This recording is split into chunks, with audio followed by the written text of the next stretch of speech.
Welcome to Fearless Females, where ambition meets resilience. Meet your guide, Lorie Jones, owner of Fearless Financial Advisors. Join her and remarkable women executives as they uncover the triumphs and transformative moments shaping extraordinary careers. Ready to be fearless? Let the journey begin. Good morning, and thank you so much for joining us today on Fearless Females. So today we have April Joy Damian, and I love her name. I love that she uses both April and Joy. It just makes you happy and smiley, right, to hear that name. And she laid down some wisdom that I really felt was important, and she did it in like 5 words. She said, "No is a complete sentence." I love that because she was talking about the idea of she was increasing her responsibilities, as we all do. We have caregiver responsibilities a lot of times. We have responsibilities in terms of work. A lot of times we're taking classes, academic training, or getting more designations. And at the same time, we've got all these people in our lives that we need to take care of. And she said there was just so much coming at her. And we all have that tendency, or at least I do, where I'll say no. And then I'm saying no to something, but then I have to go on and explain it. Well, I can't do that because of this, and I can't do that because of this, or because of that, because of the other thing. And she says, just stop, sit up back, and think about it. No is a complete sentence. No, that doesn't work for me right now. Or no, I can't do that. And that's it. You don't have to explain. You don't have to give all the reasons why you've got like 3 kids with programs at night and you just can't do it. You just say no and set those boundaries. And I thought that was such an insightful way of looking at things and something that I could really use in my life, honestly. And then the other part that she really delved into was the idea that she challenged the idea that if you just work hard and keep your head down, everything will fall into place and everything will work out, because the truth is it doesn't usually work that way. You have to bring attention to the things you're doing. You have to make sure you're doing the right things. Like, just working hard doesn't always work. It's a piece of what works, but it's not the whole picture. And I hope that you guys really get that same sort of insight and aha out of these moments and these conversations with April Joy. And if you do, and you know somebody who needs that message in their life, like, I'll probably get, 3 people sending it to me, because I do need to learn how to say no and understand that just no is a complete sentence. So if you like the message, share it with someone who needs to hear it. Let's get started with April. Good morning, Fearless Females. So today we are here with April Joy Damian. She is the Chief Scientific Officer and Director at Weitzman Institute at Moses Weitzman Health Systems. And I had to practice that just in case you were wondering. So thank you so much, April Joy, for coming on with us today and just sharing your journey. I really appreciate it. Great. Thanks for having me, Lorie. So the first question is always my favorite. I'm a reader, love reading, love all sorts of books. Tell me what your favorite book is. Oh, so many. So, Laura, I spent a lot of my childhood in libraries. I know, me And too. my in-laws are librarians, so this is a very difficult question. But I will say one of the current books my executive coach recently gifted me is The Comfort Crisis by Michael Eastern. I'm not sure if you're already familiar with it. No. But essentially the book talks about how we have essentially de-evolved. And I didn't even know about that term until reading this book. But essentially, we crave comfort, right? An excessive comfort, but realizing it's actually not good for our health, and that it's really important to embrace life's challenges and discomforts, because that really helps with our well-being and helps us develop resilience, grit, and actually leads to greater happiness, rather than trying to always be in a state and living within the edges of our comfort zone. Oh my gosh, that sounds hard. Yes, it's a very thick book, but it's just very interesting. He goes through this very arduous physical journey, but realizing like when we go through something challenging or an adversity, the moment may be challenging, but that's temporary and actually allows us to. I think he goes through Alaska's Arctic region for Mm-hmm. about a month. We're recognizing like we really need to grow out of comfort and learn to embrace challenges that come into our lives. Yeah, and I like live with the challenges, but I'm not sure I've learned to embrace them. So maybe I better pick that book up. Yes.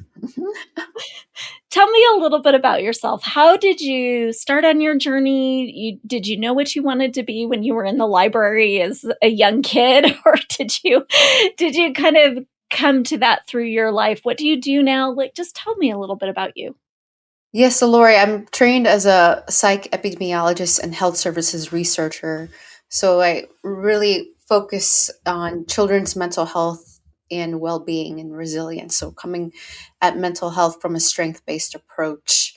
I currently oversee the Weitzman Institute, which you noted in my introduction, where we're national in scope, really focusing in research, education, and policy in safety net primary care settings.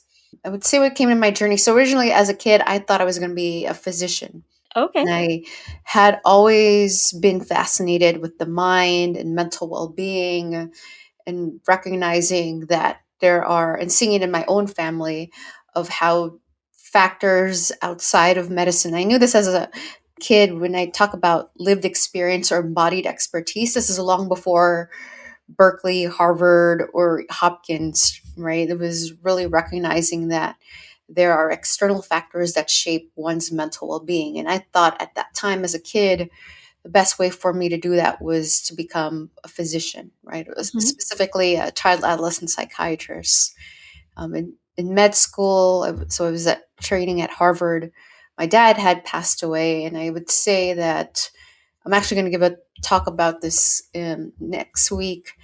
When one goes through a major life challenge or transition or life event or stressor, I think it really causes us to pause and reevaluate the decisions or choices we make in life. Mhm. And at that point, I realized, you know what, I don't really want to practice medicine. I saw the challenges that my own parents were going through, and it no longer had that same appeal. Long story short, eventually led me to different experiences both in the US as well as externally in Geneva and in El Salvador, and recognizing that one on one interactions and practicing medicine wasn't necessarily what I was being called to anymore, but I could pivot and still work on promoting mental well being, but doing that through research and more of a macro approach, right? Through policy, training, and which is what we do at the Weitzman Institute. And so recognizing that I've had to pivot and, that fork in the road, and recognizing that I may have made one choice in the beginning, but those choices, I can choose again, right? But what my parents really instilled in me was having that sense of purpose and service in life. And it may look different and from what we originally planned or what I originally planned, but at the end of the day is constantly reevaluating how can be of greatest service. And that's what's really led me to the work that I'm doing today. I love that. And you are in the same kind of arena. At least you didn't have to go back and like learn a whole new profession, right? Yes. Well, different language. Different language.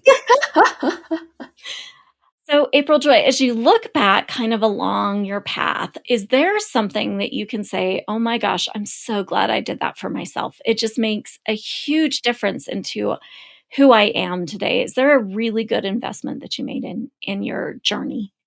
Oh, so many good investments. So after my dad had passed away, I became my mom's caregiver. Mm-hmm. And it was very challenging, and this gets really personal, Lori. So just Brene Brown, I would say the power of vulnerability and how she really created space to talk about that. I realized then, as I was increasing my caregiver responsibilities, increasing responsibility in terms of my work, as well as at some points in my academic training, and really appreciate being able that no is a complete sentence, and being able to set boundaries, working through this with a therapist, but also my coach and with mentors. And I think being able to say no and knowing when I've reached hopefully not reached, but then I'm approaching a point of having an empty cup, Mm-hmm. that it makes sense to step away from different responsibilities or say no for right now or in this season, but doesn't mean no forever, right? And I Mm-hmm. think sometimes, especially I know this Fearless Females podcast sometimes feels like we have to be everything for everyone in all seasons, right? And then just realizing that no, sometimes it's okay for me to walk away for something for this moment, for this season. It's not permanent. Sometimes I just need to take time for myself to reset, and regroup, and then decide how to move forward rather than always being at everyone's beck and call. And so I would say, investing, and I'm trying to normalize seeking therapy and support from mentors and coaches. But I think that's really been helpful in terms of leading to my success today. Oh, that's really interesting. And I kind of I think about that quite a bit because as high achieving women, a lot of times we just do take on too much. And I was reading a book not too long ago where they said like there's just basically no amount of like massages and zen breathing that you can do if you are just overwhelmed, right? If you haven't put those boundaries in place, those saying no or this, and you sometimes have to say no to things you want to do and good things because you just have too much on your plate. How do you know when to say no and when to say yes? Like what's your trigger? That's a great question. So, my faith is a big part of my life, and our pastor talks about important versus urgent, right? And some Mhm. things are important, right? Like sleep, our health, community, and some things are urgent, like they require our attention now, right? And being able to know how much time am I spending on the things that are important and that only I can do at this time versus making it seem like everything is urgent, right? And I think getting over the need to please everyone and Mm. to do it on everyone else's timeline. I think as a leader, being able to delegate and recognize that, hey, there's a shedding of an ego that has to happen, because I think sometimes wanting to take on everything is because we female leaders wanting to put on our cape at all times, Oh right? yeah. And sometimes Zero. putting on the cape for ourselves takes away from someone else being able to put on their capes, Mhm. right? And so I think having that sense of humility and knowing that, as my coach said, it's not just about leadership and what April Joy can do, but exponential leadership, which is how can my leadership be multiplied by creating space for someone else to lead, who actually might end up doing it much better than I could, right? And so I think the power of humility, shedding the ego, and being able to delegate to others, sticking to what's important and letting that be the ground or the foundation, and knowing that not everything is actually that urgent. So, perception versus reality. I used to work as an admin when I first started out in financial services, and I cannot tell you every single financial advisor I've ever met in my whole life thinks that everything is urgent and important right now, right? And I just don't think in our lives everything can be urgent and important. Like then you don't have you're right, you don't have any space or perspective. So like delving down into what the messages you're getting from outside about what's urgent and important, but actually what is like coming from Mm, inside, like maybe your list of values, maybe your list of must do's, but not everything can be on that list either, right? yes. Okay. I like that. Thank you. That was really, really helpful, April Joy. I hope so. What about the worst advice someone gave you? Can you think of some really bad advice? And did you take it? Did you not take it? Did you learn from it? So it was so interesting. I was at networking event for students, and it was in the room with other female leaders, so we were able to talk with students. So I was reminded. So this question is so timely because one of the women had shared with the student, just keep your head down and do the work, and your work will speak for itself. And I don't know if that triggered something. I'm like, oh no. Just because a tree falls and no one's around to hear it, did it actually fall type of thing, right? And excellence is one of my, so don't, get me wrong, Lorie. Excellence is one of my main core values, right? Mhm. I believe in hard work. This is evident in my career. I think to do all things well and not half-heartedly. But I also know that as women, we navigate the world differently, right? It's just that's how it's set up, unfortunately, Mhm. right? And so sometimes keeping your head down and just doing the work won't be evident, right? And sometimes leadership or ideas go unseen. And Mm. I think the importance of being able to show the work, not to show off, right? The difference. Being able to Right. show the work, especially in the work that we do, right? We focus on historically overlooked populations. There's a need to promote this work so that one, it educates, raises awareness to others who may not know about this information, right? They may only hear a certain perspective, but we need to bring visibility to this, not just to tout ourselves, but also as a form of advocacy for the groups or communities that we're trying to represent, right? So, really, and I would also say that it takes courage, right? Because sometimes you may be speaking up for what matters and it may not feel comfortable. Whereas keeping your head down and doing the work, it may just stay there, right? And you may not be able to enter certain roles or be in certain rooms that would allow you to be with the decision makers and those who hold the purse strings or control the purse strings. So I think really making sure that you claim that seat at the table and let people know about the work, again, not as self promotion, but because of the communities, especially for those of us who are in the social impact space, able to advocate for the communities that we so care about and are aiming to serve through our efforts. I like that perspective on things, like being fearless and courageous because what you have to say could truly impact somebody's life.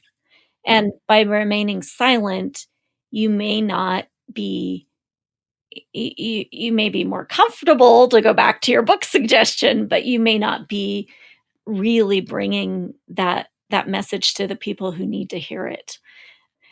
It's easier for me to, I don't know, speak up and show up on behalf of somebody else. Even with Fearless Females, I love people that hear these stories of women doing just amazing, great things.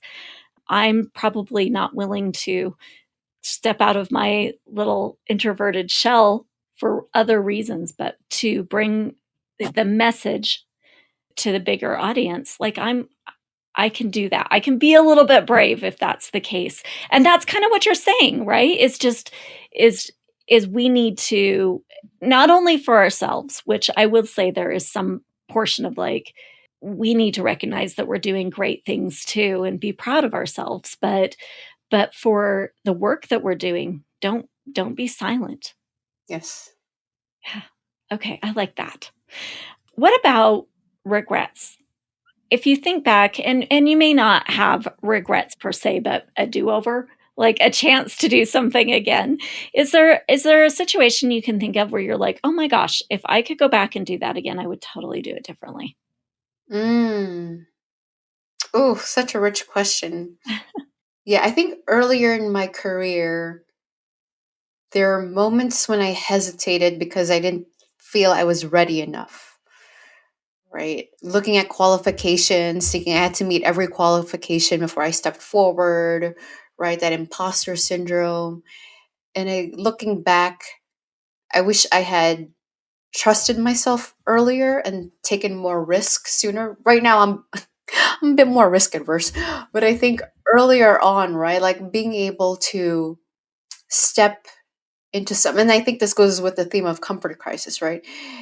Being okay with putting myself out there and stepping into something before feeling completely prepared, right? And then, so now when I'm mentoring women, especially young women, really encouraging them. And my mom taught me this early, but for some reason, somewhere in the journey between childhood and young adulthood, I started being self-conscious and, starting to hesitate when opportunities came. And I think, really encouraging people, young women, to raise their hands for opportunities, even when they feel a little uncertain, right? Like you can figure it out as you go, and you don't always have to have all the qualifications, whether it be for job, paid or unpaid, and just really trusting yourself, right? And so I think that would be one of my regrets.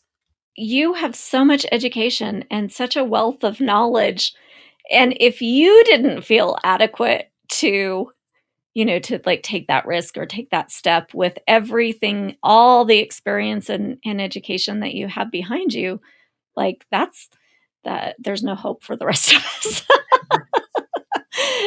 Do you do it now? Do you stand up and like volunteer for things that you maybe don't, or are you overqualified for everything? Ah, well, that's like my coach would say, the unconscious incompetency. So I'm sure there are opportunities where I'm like, oh, I'm not so sure. I think it's a balance because different responsibilities, right? I want to make sure I'm doing what's already on my plate and doing it well. So I Mm-hmm. think there is discernment in terms of what I do sign up for. So I think there's that piece that also Right. influences whether I say yes to an opportunity. But some things I'm in a position, I'm like, oh, I can't believe I'm doing this. Like, every day thinking about that role, I'm like, oh, wow, I'm really doing this. But then still moving forward, right? And getting over myself, getting over April Joy and saying, okay, it's not about me, but how can I leverage this position?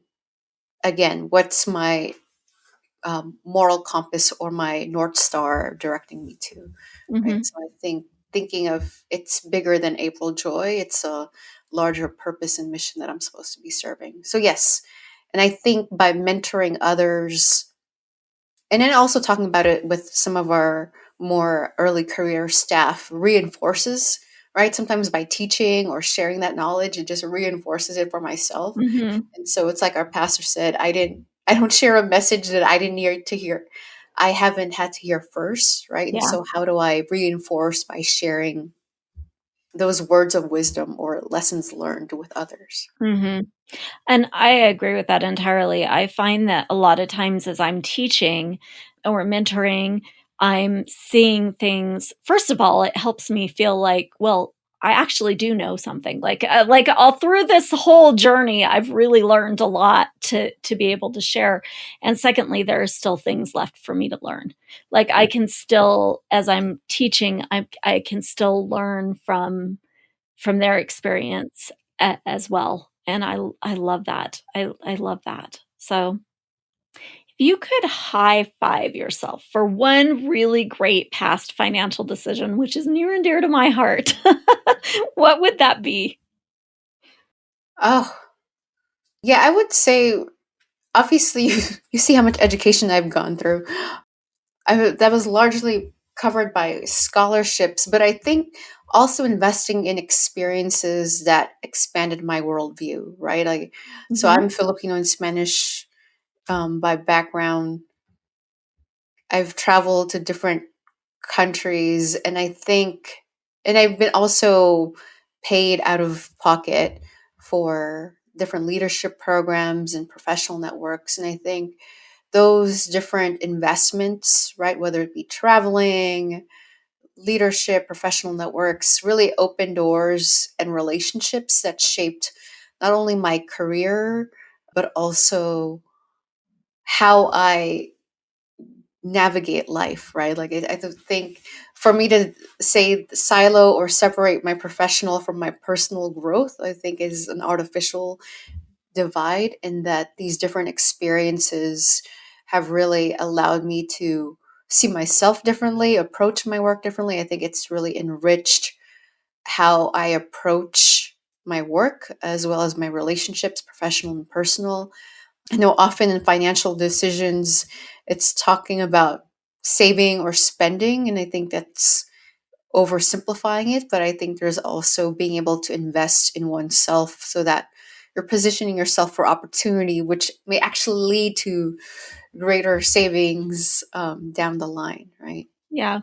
Yeah, I like that. And I like that you mentioned not just education, but also the education that you get from experience, from traveling, from these leadership programs or stuff like that. I find that a lot of times some of your not only most fulfilling experiences, but some of your most lucrative, like, where you make the most money come a lot of times from having those life experiences or those coaching or the mastermind groups that you join or something like that. And you might have to pay to get into those groups, but they truly do change your life sometimes. So it is important, though, I think, to mention that, like, you have to be pretty discerning because people want you to buy It's everything. true. There's a lot out there. You have to filter through the noise. Yeah, yeah, and make sure that you're finding something that really will be transformational for you rather than just handing someone, your money for whatever reason. What scared you the most when you started down your journey?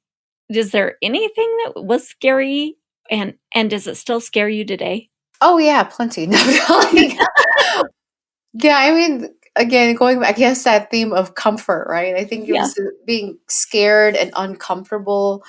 I think was the possibility of not belonging, right? Like so often in my professional career and academic training, I've been in spaces where I didn't see many people who looked like me or shared my background.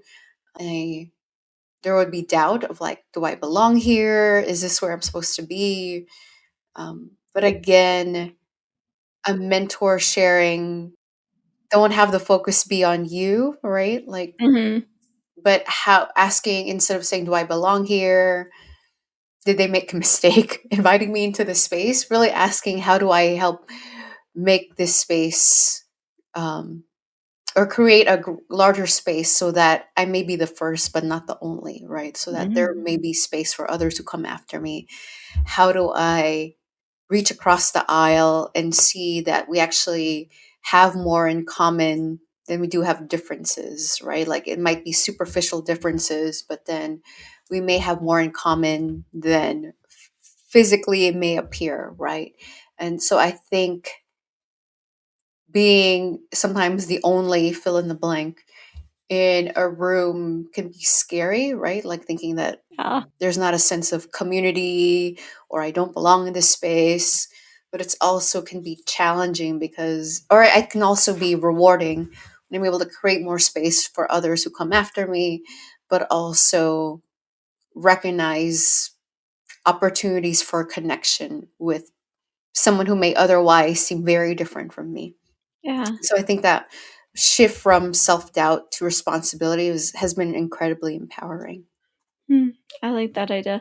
I, interviewed a woman one time, and she was one of the only in the room a lot of times, and she's like, "Sometimes I would feel really, I don't know, just anxious about going to these meetings." She's like, "But I told myself if I showed up, then there's another person in that room that wouldn't be the only one in the room." So like lending support. I like that. And I like the idea too of like developing you look around and you're like, how can I connect with people in this room? If I don't feel connected, part of that might be me, right?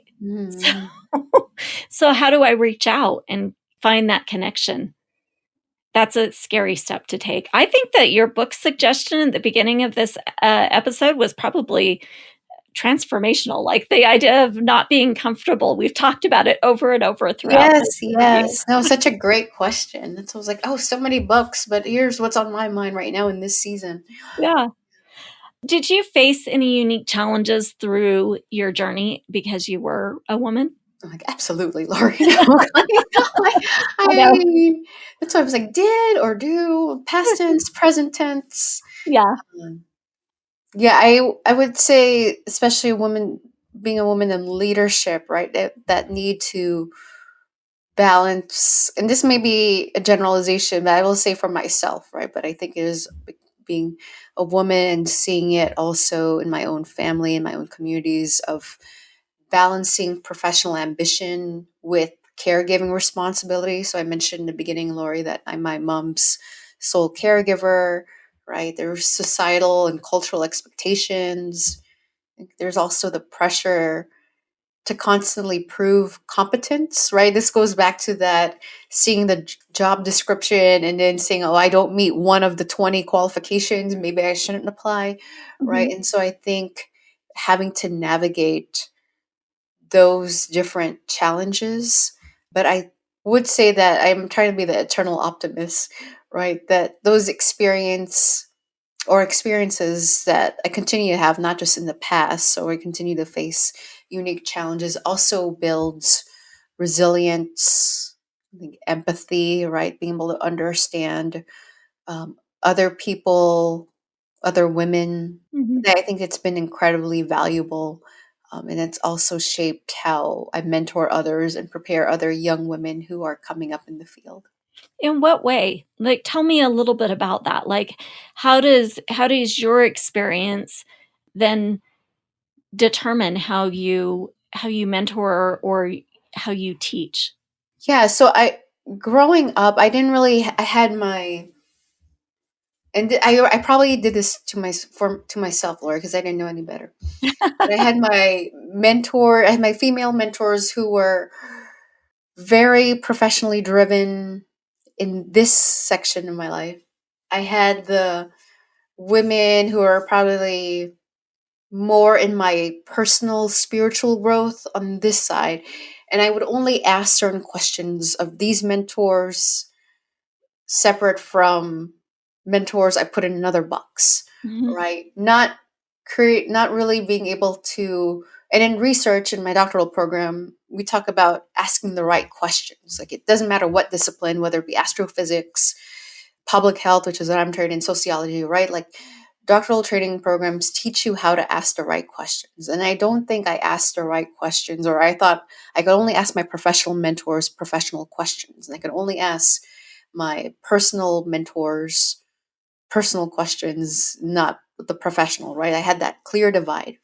But when I now mentor young women who are coming up, I just volunteer those questions like, hey, like it's artificial to separate like this, we only talk about work and then we only talk about personal life on this side, Mhm. and the two can never interact, right? And for me, it's like clearly being a caregiver, being a wife, right? My other personal responsibilities, my volunteer work, my involvement in the community does influence and impact my professional work and vice versa, right? And I think being able to talk about it as a whole person rather than these artificial divides, like dividing ourselves as if there's only different components that don't actually make up the whole person, Mhm. does a disservice to mentees. So I'm actually going through that right now with a mentee. And I think for mentors to be, as they see appropriate or fit, being able to show some vulnerability in that, I think really helps young people, young women think, be able to hold space for both, right? Mhm. And Mhm. ask questions again, however, whatever the comfort level is of their mentors. But I think for mentors, I would challenge mentors to, you know, broach the subject as they feel comfortable or feel appropriate. But I just think, and I didn't have that, right? I couldn't talk about Mhm. caregiving with my professional mentors because it just never came up. It was more about Mhm. like what schools you're applying to, which jobs or employers, right? Never talking about the personal. And then the same for the personal. I would never talk about the professional. Yeah. Yeah, I think that's really important. I think that as we bring our whole selves to work now, authentically, like we do as women. We have different challenges, sometimes with caregiving, sometimes with education or imposter. There's a lot of things that we deal with that it would be great to have a heads up on. Don't you think? Like, hey, did you deal with this too? Yes, I did. Like, have those honest conversations. I really like that idea. I think that's important. What is the thing, April Joy, that you are most proud of? This is the $1 million question, Lorie. I know. So for me, leading, and I know it's a real book, and it's been a very influential book in life, but really leading a purpose-driven life, right?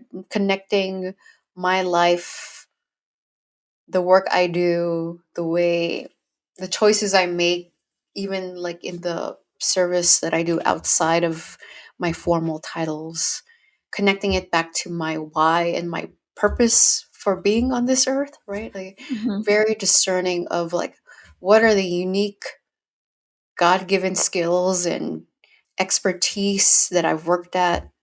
What am I most passionate about? And how do I use all of me, right, to be of great service so that hopefully my little section of the world is much better than it was before I got here, right? And I think being able to always discern and compare, like, does this life choice and this space that I'm in now contribute or is aligned with my life's purpose, right? And so I think that has allowed me to be more discerning. And as my mentor in med school said, just because you can do it doesn't mean you should do it. And so I've been able to say no to things that aren't serving that purpose. It has created more margin in my life and more joy in approaching the work, right? Because when you see someone it becomes effortless, right? Like it's still a lot of work, but it's not forcing it, right? And it's being able to do it with more ease, knowing that I can say no to things that someone else that might be more aligned with their purpose, right? And then knowing, again, having that discerning spirit of how does that saying yes to my purpose, leading by example, right? Letting my light shine in my corner of the earth, I'll create an opportunity or plant a seed for others who are coming up to do the same.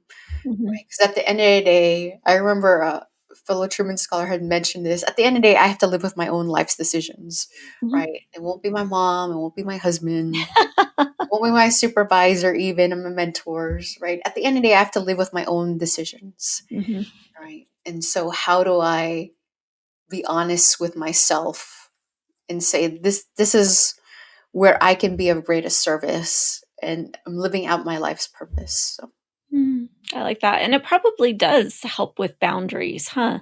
With the makes it maybe easier if you practice it to say no to certain things because they're not aligned with your life's purpose. Yeah. Okay. Well, I'm going to try that then. I'm not even joking. I really do have a hard time with boundaries and saying no. I just take on everything. And I think that if I was to sit down and be very clear, it might help. So I love that. Thank you so much for that suggestion. Any advice for a young lady who's just kind of starting down this path that you're so successful at that might help her to be successful like you? Yeah, I would say three things, right? We just talked about purpose. So staying connected to purpose, right? Like what is the North Star? Where is your moral compass leading you? Right. And titles and roles will change, they'll come and go, but it's our values that should always, and I use absolutes very sparingly, but really values should always anchor you, right? At Moses Weitzman Health System, we talk about being always grounded, always groundbreaking, right? And so we can achieve so much, but at the end of the day, it's about really being deeply grounded, deeply rooted in our purpose. Mm-hmm. And see, second is building relationships intentionally, knowing that can't succeed alone. The importance of community and mentorship are very powerful to one's success, but also one's sanity. Mm-hmm. And then finally, not feeling that you have to wait until you're ready to lead, right? There's a need, again, this is coming back full circle to the comfort crisis. So if Michael Easter is listening, he must be very proud. But like really, leadership grows through those tough times, right? It grows through courage, grows through action, and then being able to learn along the way, right? Being able to take those risks along and then learn from them, no matter what the outcome ends up being. And so those are the three things I would share with a young lady just starting in their path. I like that. Thank you so, so much, April Joy, for spending so much time with us and just sharing your story and your journey and some really good ideas. Honestly, I'm making notes and I'm going to sit down and I actually do this. I tell some of my guests, I'm like, oh, I'm going to think on that. And I have a little note and I do think on that. And I sit down and make some goals based on what they've said. So if nothing else, you definitely have impacted me today. So thank you so, so much, April, for spending some time with us and just going through this journey with us. Great. Thanks, Lorie. Thank you for having me. If I have a young lady who wants to reach out and ask questions, how does she get a hold of you? Yeah, she can find me on LinkedIn. So it's my full first and last, April Joy Damian. You can find me on LinkedIn. I think I'm the only one under that name. So. I love it. Well, thank you very much. I appreciate it. Great. Thank you, Lorie.